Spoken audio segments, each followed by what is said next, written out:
When you were selling sneakers out of the back of your Plymouth, that was risky. Don't change that now. For a rookie? Yes. Who's never set foot on an NBA court.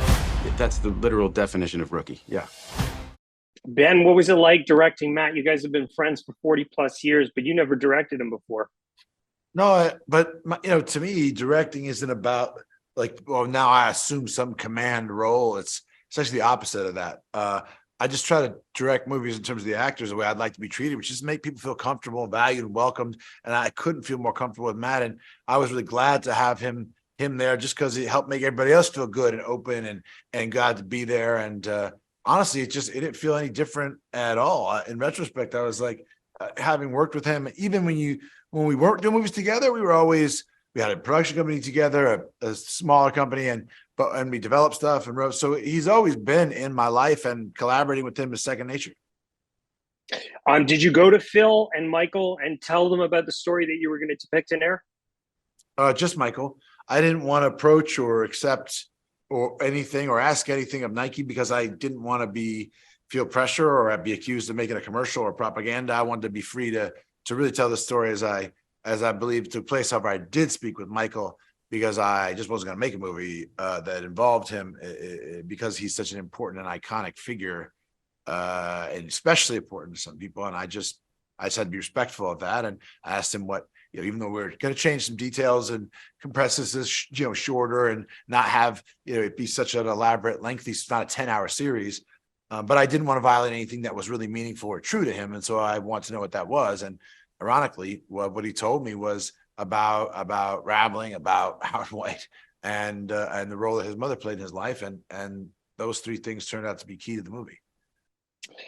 Chris, whenever I see your name in movies, I always get excited. It's been a while, though, since we've seen you in a movie. So tell me a little bit about what went into playing Howard. You actually know him in real life. Yes. Man, it was so much fun because the part was added on, later, as you might know. And, I found out about the script. My agent came to me, and the part they said it was not much you got to, work with it. And I said, well, I know this guy. That says you'll be playing somebody named Howard White. I said, I know Howard White. I know him. He's the nicest guy in the world. Called him up.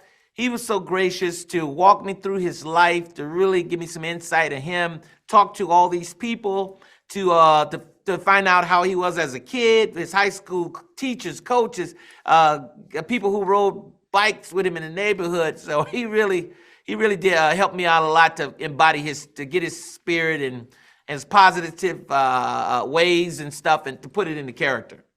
What was it about the themes of the movie that resonated with you the most? Well, one of the things I saw looking around this business was that I'm increasingly, with the world of streaming and the way that kind of certain algorithms are being used to look at movies, I was seeing real actors, writers, directors, and I've always believed that people behind the camera who you don't see, who are really great, make a huge difference. And so I wanted to try to build a company that valued that more accurately and gave people more accountability and more responsibility, but also the ability to capture the value of what they're doing, because I thought it wasn't being recognized by some people, and that by paying those folks more, I could get the best people and create a business that made better movies and did them and made profit. In fact, maybe more of a profit. So that was directly correlated to the themes of this movie.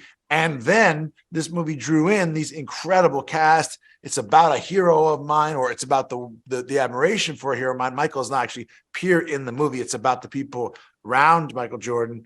And ultimately, I discovered the central character of the movie was not who I thought, which was a wonderful surprise. And I feel very proud to have been able to have Viola be in the movie. You got a name for it? Air Jordan. I don't know. Seriously? Maybe it'll grow on me.